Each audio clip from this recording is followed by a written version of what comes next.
Musulmandın musulmançılığı toluk boluşu üçün jaşosunun 5 tarmağın şeriatga layık kılış gerekti.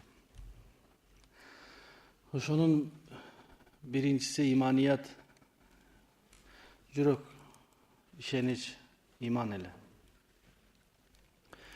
Har bir adamdın Allah'a bolgon işenimi, peygamberlarga, periştelerge, ahiret gününe, taqdırga, ölgönden keyin kayra tirilүүгө, бейиш тозокко işenimi туура жана бекем болуш керек. Себеби бардык жасалган кыймыл-аракеттер ошол ишенимге негизделет. Бардыгы. Жашоодогу ар бир учур адамдын ишенимине негизделет. Аллах рызкы берет деген бекем ишенген адам оорлук кылбайт. Аллах сактайт деген адам бирөөдөн коркпойт. Demek birinci bölük oşol. İmaniyat tuğra jana beken boluş gerek. Bulu şunda bir hakikat, iman biz işensek dağı oşonda, işenbesek dağı oşondaydı. Oşogo payda bolot eger biz işensek. Bul bölük turalı kunde de sabak bolup turat. Eme ikinci bölügü toluk İslam'dın ikinci bölügü bul ibadat. İbadat kulçuluk. Kaysıl işte жасап сооп болот десеңиз ошол ибадат болот. Арабчасы ибадат, кыргызчасы кулчулук. Ибадат деген эмне? Биздин жасап жаткан иштерибиздин бардыгы ибадатпы же кээ бирлери ибадат эмеспи? Ибадат болуусу үчүн эки нерсе шарт. Бири Аллахтын өкүмү болуш керек, экинчи пайгамбарыбыз саллаллаху алейхи ва саллам көрсөткөндөй жасалыш керек. Намаз мисалы ибадат, себеби Аллахтын өкүмү. Peygamberimizin sünneti körsetip bergen kanday namaz olsun. Orozo ibadat. Sebebi Allah'ın hükmü Peygamberimiz karmap körsetken. Acılık ibadat. Zekat ibadat. Kur'an oku, zikir çalu, davat ibadat. Hem şulardı eğer biz jasay turgan bolsak ibadat bolot. Birok biz andan sırtkarıdağı köp nerselerdi jasaybız soğup bolot dep. Ошолор дагы чындап эле сооп болобу же болбойбу? Чындап сооп болуусу үчүн аны пайгамбарыбыз дагы жасаган болуш керек да. Мисал катары айтканда, биз балдарыбызды сүннөткө отургузганда сүннөт той кылабыз. Ажылык умрага барып келгенде ажы той кылабыз.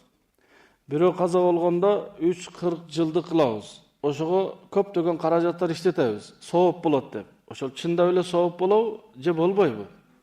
Eğer oşol çında öyle ibadat bolgondo anda paygambarыбыз жана сахабалар эмнеге жасабады? Алар соопко анчалык куштар эмес биле, же кызыкпай биле соопкочу. Пайгамбарыбыз жасабаса, мен неге жасайм андачы? Ошондуктан туугандар, ибадат, качан ибадат болот, качан ошол чында эле пайгамбарыбыз жасаган болсо. Пайгамбарыбыздан кийин ким мисалы пайгамбарыбызга 3-тük, 40-тык, жылдык деп мал союп, элди чакырып Кур'ан окутту? Ölgön adamga күндө Kur'an okusa, күндө ihsan kılsa bolot. Bolbayt emес, bolot. Бирок şariatта мүмкүнчүлүгү бар адамга гана, мүмкүнчүлүгү барчалык кылса. Бул бир адатка айланып, мүмкүнчүлүгү бар дагы, мүмкүнчүлүгү жок карызга алып дагы жасаган бул ибадат эмес туугандар. Бүгүнкү күндө бул бидат бул. Bidat degeni dinde yok. Peygamberimiz jasagan emez, sahabalar jasagan emez, biroq biz jasap atабыз. Bugün acılıkka umraga bargan kıyın emez, oңой. Biroq kelgenden kiyinki toy kıyın da. Üylöngönдөй toy bolot, oşonча karajat bolot.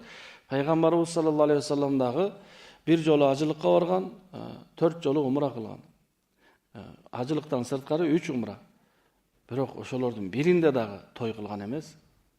Bizdiki emne özgöçölügü var. Ошондуктан өз ибадаттарыбызды алыска кетпей, өзүбүздүн имамдарыбыздан, алымдарыбыздан тактап жасай турган болсок, ибадат болот. Каза болгон адамга айттым го, төө союп дагы ихсан кылсаңыз болот, эгер мүмкүнчүлүгү бар болсо. Мүмкүнчүлүгү жок бир адам карыз алып, атасына жылкы сойсо, эми ошону кантип адамдар жейт? Hazır dağı bir bidat var. Öyle elek aşını verip koyuyor kebirler. Тирүү жүрүп ашын берип коет. Бул не деген бидат бул? Жаназасын да окуп койсун анда. Кабырында казып койсун, кеде-кеде барып жатып турсун. Эмнеге биз кийинки эртеңки 2-3 күн кийинки январдын намаздарын азыр окубайбыз? Эмнеге алдын ала аш беребиз? Себеби ошол ишти жасаган адамдар эч кимесе алымдардан тактап жасаган эмеспиз да. Бул адам өлгөндөн кийинки 3-тік, 40-тік жылдык Орто Азияда эле бар. Индонезия, Малайзия мусулмандары да жок. Индия, Пакистан мусулмандары да жок. Европа, Америка мусулмандары да жок. Араб өлкөсү мусулмандарында жок. Бир эле Орто Азиянын мусулмандары да бар. Эмне себептен? Бир замандарда Орто Азияда өтө арчаачылык болгон. Өтө кыйын жашоо болуп, кээ бир адамдар жумалап, айлап, эт жебей, жөн эле будай наны же арпа наны менен жашап калганда, мына ошол кезде алымдар элдин курсагын ойлоп, элдин ден соолугун ойлоп, байларды ихсан кылгыла, садака кылгыла десе кылбайт. Анда ошол мүмкүнчүлүгү бар, колунда бар адамдардын атасы, апасы, баласы бир нерсеси каза болгондо, сиз бир нерсе союңуз, Куран окуйбуз деп, ихсан кылабыз деп, ал адам союп, элдер кичине эт жеп калып, 3 күн өткөндөн кийин 3 болду деп дагы бир мал сойдуруп, 40 күн болгондон кийин дагы бирөө сойдуруп, ага чейин дагы бирөөнүкү каза болуп калып, анан 6 айдан кийин дагы бир эскертип, анан 1 жылдан кийин эскертип, ошентип ачкачылыкта ачка калган элдин курсагын багуу үчүн байлардын кедейлерге ихсан кылдыруудун бир ыкмасы эле бул. Кийин ачарчылык токтоп, Аллах Таала токчулук берди, бирок бул нерсе калып калды да. Салтка айланып калып калды бул. Бүгүнкү күндө өзгөчө Кыргызстанда мүмкүнчүлүгү барбы, жокпу, каза болгон адамга кафе, ресторан кылып туруп, 500 адамга чейин чакырып туруп, жылкы союп, бардыгына тамак беребиз да. Ачык айтканда, жасаган адамдардын биринин дагы соопчулук ниети дагы, үмүтү дагы жок. Себеби соопту үмүт кылган адам кедейлерди чакырат эле. Качан көрдүңүз кыркашта, жылдыкта кедейлер отурганын? Жалаң байлар отурат го. Жалаң колунда барлар отурат го.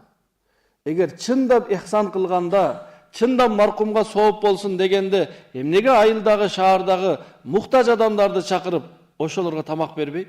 Себеби bundan биздин максатыбыз сооп эмес да. Биздин максатыбыз эл көрсүн. Атасына ушундай чоң аш берди деп айтсын үчүн жасайбыз. Бул ачык эле нерсе. Бул реалдуу нерсе. Жашыра турган эч нерсеси жок. Биз кедейлерди тойлорубузга да киргизбейбиз. Ифтарлыкка да киргизбейбиз. Кыркашка да киргизбейбиз биз. Көрүңүздөр, кафе, ресторандарда болуп жаткан кыркаштарга машина кое турганга жай жок.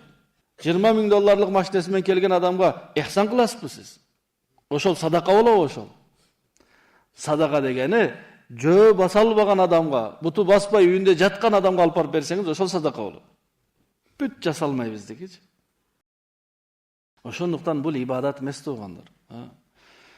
Бул болгону бир адат, бул бир салт бул. Ошон үчүн мынчалык каражат кылган шариатта дурус эмес. Карыз алып кылган. Кээ бир областтарда, Кыргызстандын эле кээ бир аймактарында 5, 6, 10 айылга чейин эл чогулуп, 3 дагы, 40 дагы келет, ал киши 10, 15 уй, 2 чоң мал союп, ошол адамдарга аш берет экен. Жок болсо аксакалдар өзү барлардан карызга алып берет экен ортого түшүп. Бул кандай жашоо бул? Карызга алып ажыга барса болбойт туугандар.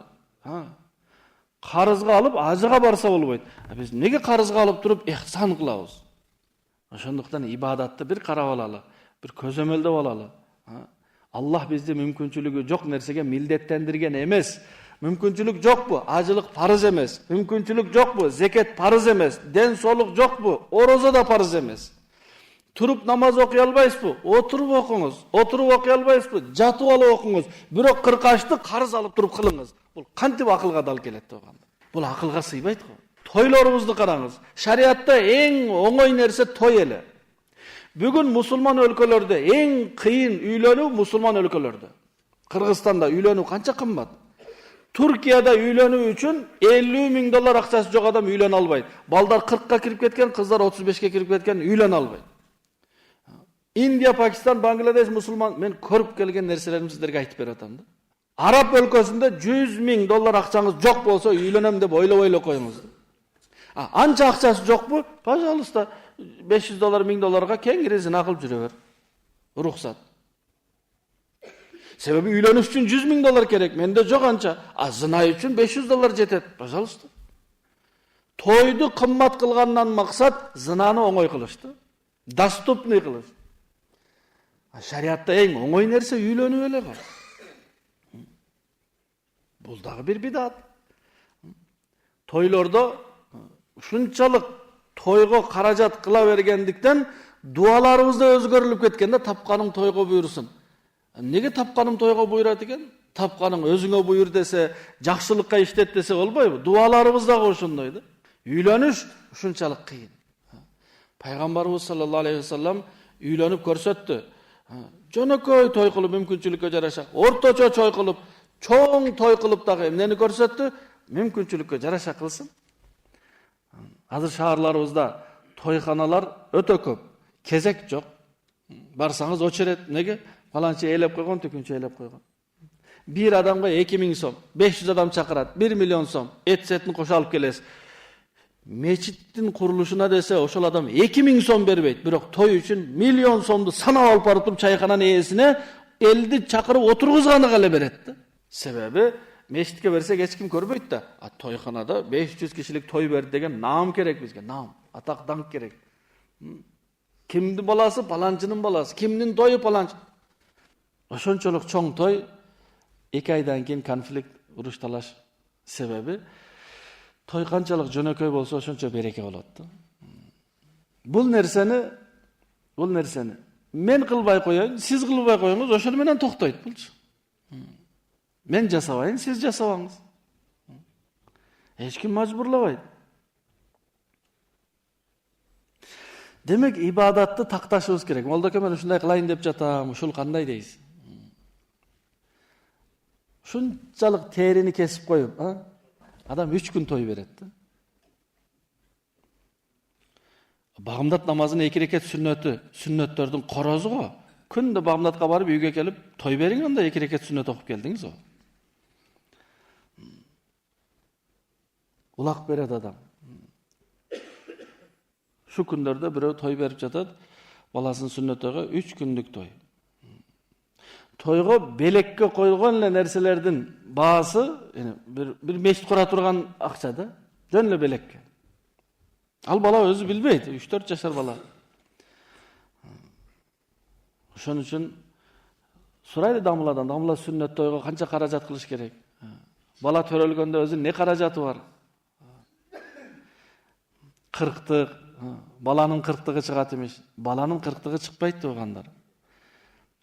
Мурда адамдар өтө уялчаак болгон, ачык сүйлөй алган эмес балдарына. Шариатта аял киши төрөгөндөн кийин 40 күнгө чейин аялына жакындык кылбаш керек. Ошону балдарына айта албай, аялы төрөгөндөн кийин аялыңды кайын журтка алып барып кой. Ошол жакта апасы үйрөтөт, бала караганда, анан баланын 40-ы чыкканда алып келет. Бул баланын 40-ы эмес эле, апасынын 40-ы эле болчу. Хикмат менен айткан анычы. Биз бала 40-ы чыкты, сой эле сой, бешик той, сой эле сой, тушо кести, сой эле сой. Аллах бизге перзент берди, бир неамат берди. Бизди Аллах Таала бир банкомат кылып жараткан эмес да.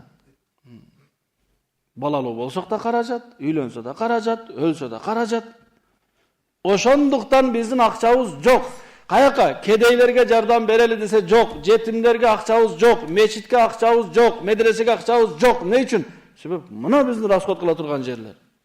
Ар бирибиздики.